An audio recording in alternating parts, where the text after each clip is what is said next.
Himanta Biswa Sarma BJP চৰকাৰ পুলিচে চাওক এনেকে সহায় কৰিছে অসমীয়া যুৱকক অসমীয়া যুৱক আমি মুছলিম যুৱক আমি মুছলিম যুৱক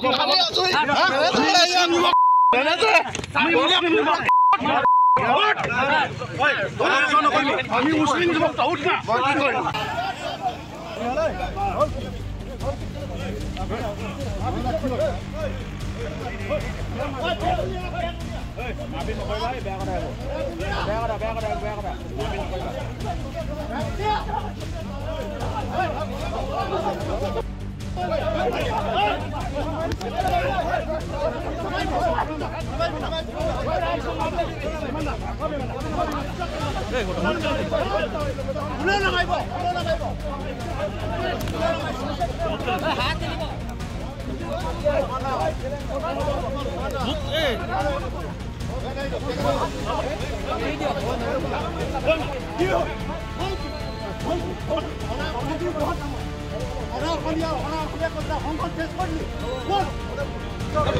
সন্মান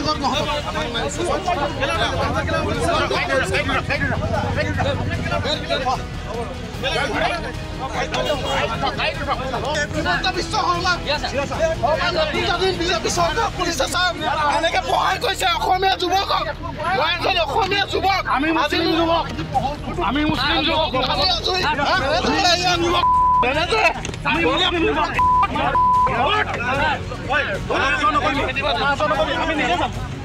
আমি মুছলিম যুৱক আমি মুছলিম যুৱক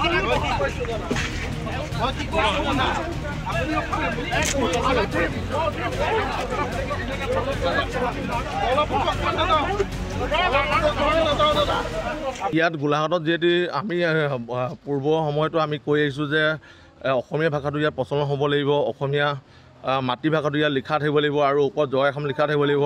তাৰ পাছত আমি একাংশ বহিয়া বনীয়া যি আমি গোষ্ঠী দেখিলোঁ, এখন লালচানী নামৰ এখন যিখন দোকান, সেই দোকানখনত আমি উপস্থিত হৈছিলোঁ। আমি কৈছিলোঁ যে আমাৰ ইয়াৰ স্থানীয় লোক কিমান আছে আৰু তেখেতসকলৰ এমপ্লয় কিমানকেইজন আছে। আমাক ক'লে যে 2জনকৈ এমপ্লয় আছে, তাৰ বাহিৰত কিন্তু 5জনকৈ কিন্তু অনা অসমীয়া আছে। এই ইউপিৰ পৰা আনি পিনি তেখেতসকলে ইয়াত সংস্থাপন দিছে। আমি কৈ আছোঁ যে আমাৰ খিলঞ্জীয়া মানুহসকলক ইয়াত প্ৰভুত্ব ৰাখিব লাগিব, আমাৰ খিলঞ্জীয়া মানুহসকলক ইয়াত কিন্তু আমি সংস্থাপন দিব লাগিব। আমি বাৰম্বাৰ কৈ অহা অৱস্থাটো কিন্তু আজি গোলাঘাটৰ একাংশ অনা অসমীয়া কিন্তু ইয়াত মনা নাই। আজি আপোনালোকে চাওক, আমি যেতিয়া গৈছিলোঁ, আমি কৈছিলোঁ আমাৰ যিসকল আমাৰ সতীৰ্থ সংগঠন আছিল, আমি তাত যেতিয়া গৈছিলোঁ আমাৰ 2জনকৈ ল'ৰাক আমাৰ সহায় কৰিছে। গতিয়াই ইয়াত কিন্তু আমাৰ গাড়ীৰ ভিতৰত পঠাই দিছে যে পুলিচ থানালৈ, যে গতিয়াই পিনি আমাৰ এজন সতীৰ্থক ঘোচাৰ মাৰি কিন্তু আজিলৈকে নাকৰ পৰা দাঁতলৈকে কিন্তু তেখেতসকলক তেজ উলিয়াই দিছে। আমি প্ৰশ্ন কৰিব বিচাৰিছোঁ যে গোলাঘাটত কিন্তু অনা অসমীয়া দত্তবিন চলিব নি? আমাৰ অসমীয়া দত্তবিন নচলিব নি? আমি বাৰম্বাৰ কৈ আহিছোঁ যে গোলাঘাটৰ অসমীয়া অস্তিত্ব থাকিব লাগিব, অসমীয়া ভাষাৰ অস্তিত্ব থাকিব লাগিব। তাৰ পাছতো কিন্তু অনা অসমীয়াক কিন্তু ৰক্ষণবেক্ষণ দিছে এই গোলাঘাট পুলিচ প্ৰশাসনে। কিন্তু আমি বাৰম্বাৰ কৈ অহাৰ পাছতো কিন্তু এই গোলাঘাটৰ লালচানী নামৰ এই দোকানখনে কিন্তু আৰু তেখেতৰ লগতে যিসকল বহিৰাগত যি অনা অসমীয়া আছে তেখেতসকলক কিন্তু আজিলৈকে কিন্তু নাম ফলকবিলাকৰ অসমীয়া ভাষাত লিখা নাই। আমি কৈ আছোঁ যে 80% অসমীয়া ভাষা লিখিব লাগিব। আমি কৈ আছোঁ যে 80% আমাৰ মাতৃভাষা লিখিব লাগিব, ওপৰত জয় এখন লিখিব লাগিব। কিন্তু তাৰ স্বত্বটো কিন্তু আজিলৈকে কিন্তু তেখেতসকলে কিন্তু ইয়াৰ অসমীয়া ভাষাটো নিলিখিলে। কিন্তু আমি সেই কথা সুধিব যাওঁতে আমাক গৰিয়াই মাৰিছে। এতিয়া লালচানী যি স্বত্বাধিকাৰ নে আমি মেনেজাৰ আমি গম নাপাওঁ। আমি তেখেতক সুধিব লওঁতে তুম কিয়া কৰেগা, তেখেতে অসমীয়া নাজানে। आप लोग क्या करेगा, हम नहीं लिखेगा, তেনেকৈ কৈছে।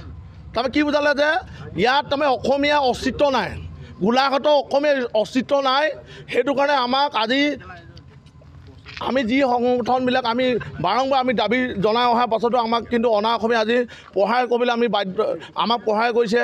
তাৰ উপৰি আমাৰ পুলিচ প্ৰশাসনে তেখেতসকলে ৰক্ষণাবেক্ষণ দিছে। আমি এইটোৱে গম পালোঁ যে হিমন্ত বিশ্ব শৰ্মাৰ নেতৃত্বত এইখন চৰকাৰ চলি আছে, যে অনা অসমীয়াক তেখেতসকলে ৰক্ষণাবেক্ষণ দিছে। আমি এইটো গম পালোঁ। আমি এইটো কৈ আছিলোঁ যে গোলাঘাটত সন্দেহজনক নাগৰিক ইয়াৰ পৰা ওলাই যাব লাগিব। আমি সেই কথাকে কৈ আছোঁ। আমি 9 দফীয়া আমি আন্দোলন কাৰ্যসূচী লৈছিলোঁ যৌথ মঞ্চই, কিন্তু তাৰ উপৰিঞ্চিও কিন্তু তেখেতসকলে কিন্তু আমাৰ কাৰ্যকৰী কৰা নাছিলে। আমি ইতিমধ্যে গত যি আমাৰ যি নিউজ আছিলে আমি তাত তেখেতক সংবাদ মাধ্যম আমি কৈছিলোঁ যে গোলাঘাটৰ 90% মানুহে কিন্তু আমাৰ যি অসমীয়া ভাষাটো তেখেতসকলে লিখিছে, কিন্তু 10% যিখিনি মানুহ আছে দম্ভালি মাৰি আজি অনা অসমীয়াসকলে আজি ইউ পিৰ পৰা আহি বিহাৰৰ পৰা আহি যে বহিৰাগত যিসকল মানুহে কিন্তু আমাৰ অসমীয়া ভাষাটো নিলিখে। আজি আপোনালোকে চাই যে কলকাতা বিৰিয়ানী মানে কি বুজায়, ইংলিছত লিখা আছে কলকাতা বিৰিয়ানী। আৰক্ষীয়ে কেলৈ ধৰি নিলে আজি আপোনাক? আৰক্ষীয়ে আপোনালোকে চাওক, আৰক্ষীয়ে যিসকলে আমি তেখেতসকললৈ গৈছিলোঁ যে আমি তাত কৈছিলোঁ যে তেখেতসকলক কৈছোঁ যে অসমীয়া ভাষাটো আপোনালোকে প্ৰচলন কৰক, লিখক। আমি সময়সীমা বান্ধি দিছিলোঁ। আমি লালচানীলৈ তেখেতক আমি দেখা পালোঁ যে লালচানীখন আমাৰ বাৰম্বাৰ আমাৰ ল'ৰাই কৈ আছিলে যে তেখেতসকলে যে অসমীয়া ভাষাটো তেখেতসকলে লিখক। আমি বাৰম্বাৰ কৈ আছিলোঁ যে তেখেতসকলে অসমীয়া ভাষাটো লিখক। তেখেতে আমাৰ বাৰম্বাৰ কিন্তু এই কথাষাৰ মানি লোৱা নাছিলে। নোলোৱা কাৰণে সেইকাৰণে আমি গৈছিলোঁ যে আপোনালোকে অসমীয়া ভাষাটো ব্যৱহাৰ কৰক। আমাৰ যি মাতৃভাষা, আমাৰ ইয়াৰ পৰা ৰুটি খাই পিনি তেখেতসকলে ৰাজস্থানত ঘৰ বনাইছে, কিন্তু আমাৰ যিটো আই মাতৃভাষা সেই কথাষাৰ যদি তেখেতসকলে নিলিখে তেতিয়া অসমীয়া ক'ত? আজি আমাক চব গুৰলাউলকৈ পুলিচ প্ৰশাসনে পিটিছে, গোলাঘাট পুলিচে। আৰক্ষীয়ে আমাৰ আটক কৰি আনি পিনি ইয়াত আটক কৰি পিনে অনাঅসমীয়া ৰক্ষণাবেক্ষণ দিছে। আপোনালোকে চাওক, অনাঅসমীয়া ৰক্ষণাবেক্ষণ দিছে স্বতঃস্ফূৰ্তভাৱে। আপোনালোকে দেখিছে গোলাঘাট যি থানা আছে, গোলাঘাটৰ থানাই অনাঅসমীয়া ৰক্ষণাবেক্ষণ দিছে। আমাৰ পিষ্টল উলিয়াইছে, আমাক গুলিয়াই মৰা ভবুকি দিছে, গুলিয়াই দিম, তাৰ আমাৰ এনকাউণ্টাৰ কৰিব। তাৰমানে আপোনালোকে গম পায় আমি ব্যৱসায়ত যদি মাৰপিট কৰিছোঁ। আপোনালোকৰ তাত CCTV আছে, আপোনালোকে চাওক, CCTVত চব ওলাই পৰিব। যদি আমি মাৰপিট কৰিছোঁ, আমি আইন কেতিয়াও হাতত তোলা নাই। আমি মুখে কৈছোঁ যে তেখেতসকলে যে অসমীয়া ভাষাটো তাত যে লিপিবদ্ধ কৰিব লাগে, জয় আসনটো লিখিব লাগে। আৰক্ষী যিসকল গৈছিলে তেওঁলোকক বেয়া ব্যৱহাৰ কৰিছে বুলি আমি বেয়া ব্যৱহাৰ কৰা নাই। তাৰ ৰাইডাৰ পাৰ্টি গৈছিলে, ৰাইডাৰ পাৰ্টিকেইটাই আমি বাৰম্বাৰ আপোনালোকৰ নিউজ মাধ্যমত আপোনালোকৰ নিজৰ ফটেজ আছে, আপোনালোকে চাব পাৰে। আমি বাৰম্বাৰ কৈ আছোঁ যে তেখেতে মাফ খোজক। আমি ক'বলৈ একো নাই, আমাক মাফ খোজক, আমি তেখেতক ক'বলৈ একো নাই। তেখেতে লগাই দিম বুলি ক'লে আমি মাফ খুজিবলৈ একো নাই। কিন্তু একাংশ পুলিচ বিষয়া গৈ তাত আমাৰ গুণ্ডাগী কৰিছে, আমাৰ ল'ৰাৰ ওপৰত আক্ৰমণ কৰিছে, আমাৰ ল'ৰাৰ ওপৰত বন্ধুক গুলিয়াবলৈ হত্যা কৰিছে। মানে কি বুজায়?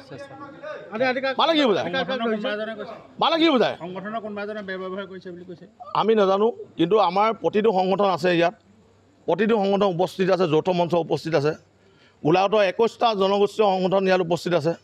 আমি বাৰম্বাৰ কৈ আহিছোঁ যে অসমীয়া ভাষাটো ইয়াত গোলাঘাটত বাধ্যতামূলক লিখিব লাগিব। আমি বাৰম্বাৰ কৈ আহিছোঁ।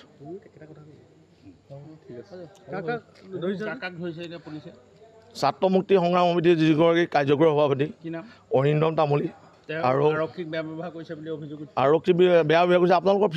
আপোনালোকৰ হেৰিত আছে ফটেজ, যদি আপোনালোকে তাত চাই আপোনালোকে দেখা পাব। মানে কৰা নাই তেওঁ, আপোনালোকে চাওক বেয়া ব্যৱহাৰ কৰিছে নাই কৰা। আপুনি নিজৰ ভিডিঅ'ত আপোনালোকে চাব, আপোনালোকে ভিডিঅ' কৰি আছে, আপোনালোকে গম পাব। আচলতে আপোনালোক সকলোৱে জানে যে আমি গোলাঘাটত প্ৰায় জাতীয় জনগোষ্ঠী সংগঠনখিনি একত্ৰিতভাৱে গোলাঘাটত এটা কথা আহ্বান জনাইছিলোঁ যে গোলাঘাটত যিবিলাক ব্যৱসায় প্ৰতিষ্ঠান আছে সকলোতে অসমীয়া ভাষা তেওঁলোকে লিপিবদ্ধ কৰিব লাগিব আৰু জয়া অসমটো ওপৰত লিখা বাধ্যতামূলক কৰিব লাগিব।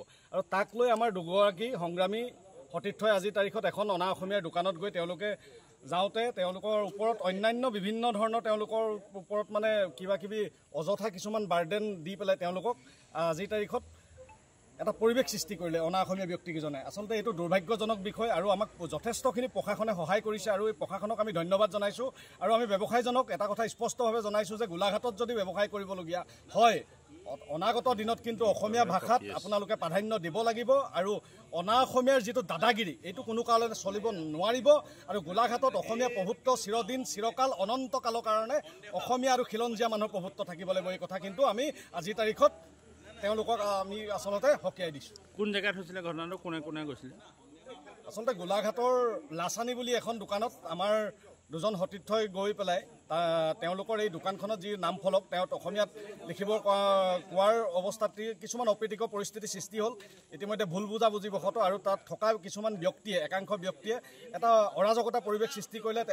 তৎকালীনভাৱে গোলাঘাট প্ৰশাসন তাত উপস্থিত হৈ তেওঁলোকে গোটেই পৰিৱেশ নিয়ন্ত্ৰণ কৰি পেলাই ইতিমধ্যে আমাৰ দুইগৰাকী সতীৰ্থক বৰ্তমান মুহূৰ্তত তেওঁলোকক এতিয়া প্ৰশাসনে আনি তেওঁলোকক এতিয়া মুকলি কৰি দিছে।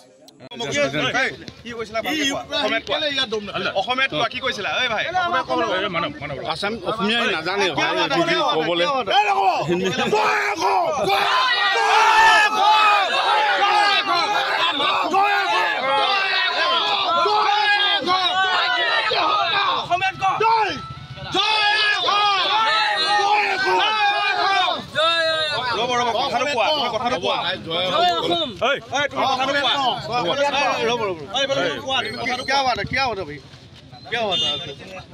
वो बैनर को लेकर के बोल रहे थे, बैनर आसामीज में कराने के लिए।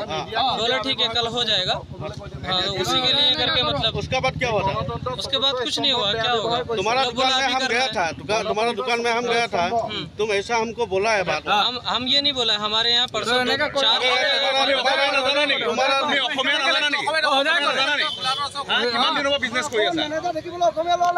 1.5 साल हो गया। समझ लेता हूँ ना, बोल नहीं पाता है। मुंबई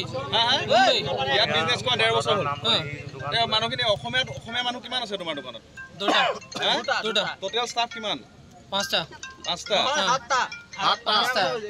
সঁচাকে কোৱা। 5টা বেলেগৰ মোৰ ইয়াত হেৰি আছে ৰেকৰ্ডিং আছে। আচ্ছা তাৰপিছত কি হ'ল ঘটনাটো কি হ'ল? বেলেগ 5টা, 2টা আসামিজ, টোটাল 7টা। দুজন আছামিজ আছে।